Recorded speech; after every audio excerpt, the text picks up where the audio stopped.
Assalamualaikum warahmatullahi wabarakatuh. Perkenalkan, nama saya Muhammad Fatur Rahman Al-Qudsi dari jurusan Teknik Informatika. Di sini saya akan mempresentasikan mengenai keunggulan dan kekurangan dari AWS Elastic Beanstalk dengan Azure Web Apps untuk memenuhi nilai tugas pertemuan ke-9 mata kuliah pengantar Cloud Computing dengan dosen pengampu Bapak Rudi Hartono, ST MKOM. Yang pertama yang akan saya bahas yaitu mengenai AWS Elastic Beanstalk terlebih dahulu. AWS Elastic Beanstalk adalah layanan yang mudah digunakan untuk menerapkan dan menyesuaikan skala aplikasi dan layanan web yang dikembangkan dengan Java, .NET, PHP, Node.js, Python, Ruby, Go, dan Docker pada server yang umum dikenal seperti Apache, Nginx, Passenger, dan IIS. Pengguna cukup mengunggah kode dan Elastic Beanstalk secara otomatis akan menangani penerapan mulai dari penyediaan kapasitas, penyeimbangan beban, auto-scaling, hingga pemantauan kesehatan aplikasi. Pada saat yang sama, pengguna juga tetap memegang kendali penuh atas sumber daya AWS yang memberdayakan aplikasi penggunanya dan dapat mengakses sumber daya yang menjadi dasarnya kapan saja. Tidak ada biaya tambahan untuk Elastic Beanstalk, pengguna hanya membayar sumber daya AWS yang diperlukan untuk menyimpan dan menjalankan aplikasi pengguna. Langsung kita bahas dari keunggulan AWS Elastic Beanstalk. Yang pertama itu ada langkah awalnya cepat dan mudah. Elastic Beanstalk adalah cara tercepat dan termudah untuk menerapkan aplikasi Anda di AWS. Anda cukup menggunakan AWS Management Console, repository Git, atau Integrated Development Environment atau IDE seperti Eclipse atau Visual Studio untuk mengunggah aplikasi Anda. Dan Elastic Beanstalk secara otomatis akan menangani perincian penerapan dari penyediaan kapasitas, load balancing, penskalaan otomatis, dan pemantauan kesehatan aplikasi. Dalam beberapa menit, aplikasi Anda akan siap digunakan tanpa upaya konfigurasi infrastruktur atau sumber daya di pihak Anda. Yang kedua ada produktivitas developer. Elastic Beanstalk menyediakan dan mengoperasikan infrastruktur dan mengelola tumpukan aplikasi atau platform untuk Anda, sehingga Anda tidak perlu menghabiskan waktu atau mengembangkan keahlian ini. Hal ini juga akan menjaga platform dasar yang menjalankan aplikasi Anda selalu sesuai dengan patch dan pembaruan terbaru. Sebaliknya, Anda dapat fokus pada menulis kode daripada menghabiskan waktu mengelola dan mengkonfigurasi server, database, load balancer, firewall, dan jaringan. Yang ketiga, harga dan fleksibilitas. AWS Elastic Beanstalk sangat bagus. Platform itu sendiri tidak ada biaya tambahan untuk layanan AWS yang digunakan. Selain itu, Anda dapat memilih ukuran instance Anda, serta dengan mudah menambahkan lebih banyak server front-end ke load balancer.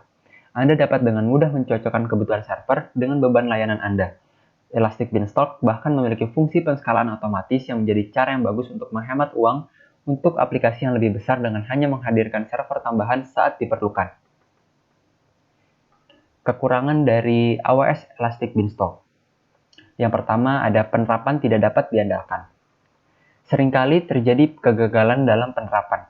Ketika kegagalan terjadi, pengguna tidak mendapatkan indikasi mengapa dan penerapan lebih lanjut akan gagal juga.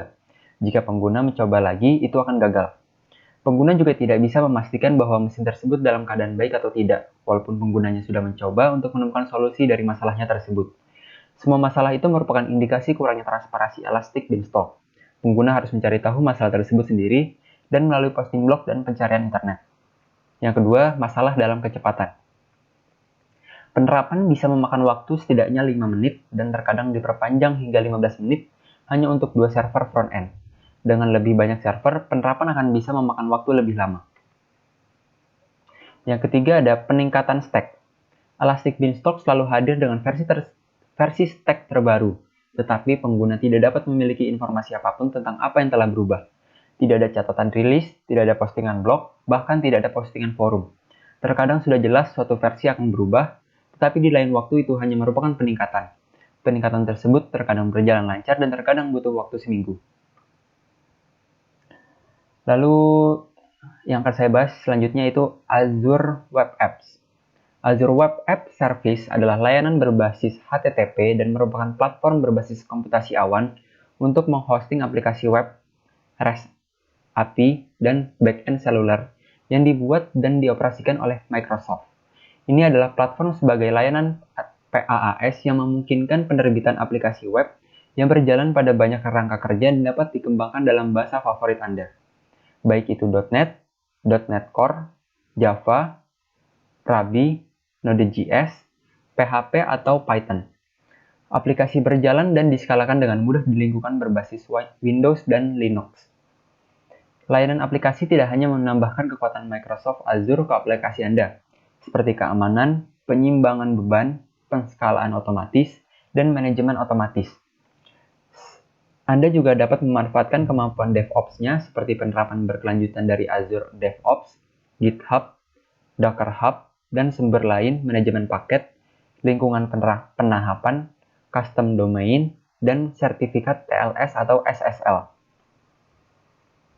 Keunggulan dari Azure Web Apps. Yang pertama itu ada pembaruannya lebih cepat, mengotomatiskan penerapan dengan kemampuan integrasi berkelanjutan atau penerapan berkelanjutan atau CI atau CD menggunakan DevOps, Bitbucket, dan GitHub. App Service membuat asosiasi dengan repositori yang dipilih sehingga aplikasi Anda diperbarui setiap kali kode sumber Anda berubah. Jadwalkan pengujian performa dan kualitas dengan lingkungan staging. Gunakan slot penerapan untuk menukar staging ke produksi dalam hitungan detik. Dan kembali ke versi sebelumnya tanpa downtime. Yang kedua itu mendapat wawasan dan analitik yang dapat ditindaklanjuti. Lihat kinerja dan kesehatan aplikasi secara menyeluruh, sehingga Anda dapat membuat keputusan yang meningkatkan bisnis Anda. Azure Monitor memberikan tampilan mendetail tentang penggunaan sumber daya, sementara Application Insight memberikan wawasan yang lebih dalam tentang throughput aplikasi Anda, waktu respons, penggunaan memori dan CPU, serta tren kesalahan. Yang ketiga itu dapat meningkatkan produktivitas pengembang.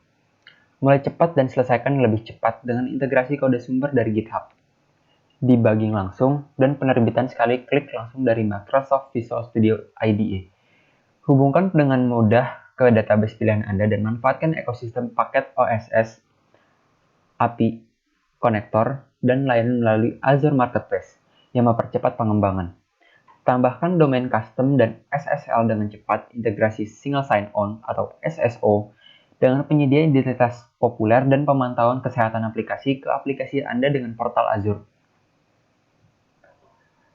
Lalu saya akan bahas kekurangan dari Azure Web Apps. Yang pertama ada batasan penginstalan perangkat lunak dan alat manajemen pihak ketiga. Salah satu manfaat terbesar dari layanan aplikasi Azure juga merupakan keterbatasan terbesar. Pengguna tidak perlu mengelola Windows Server sama sekali dan Microsoft bertanggung jawab penuh atas semuanya. Tetapi pengguna juga tidak memiliki akses untuk menginstal hampir semua perangkat lunak pihak ketiga. Ini bisa menjadi negatif jika IT perusahaan penggunanya menggunakan alat pemantauan tradisional seperti Nagi OS, SolarWinds, Dynatrace, Splunk, dan banyak lainnya. Lalu yang kedua, penghitung kinerja tidak tersedia. Penghitung kinerja bisa menyebalkan untuk dikerjakan, tetapi mereka sangat penting untuk memahami metrik utama tentang IIS, aplikasi, dan .NET CLR.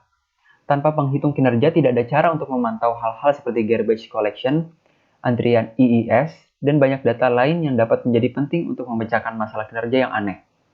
Pengguna juga tidak dapat melihat atau memantau salah satu metrik utama yang direkomendasikan Microsoft di penghitung kinerja untuk ASP.NET.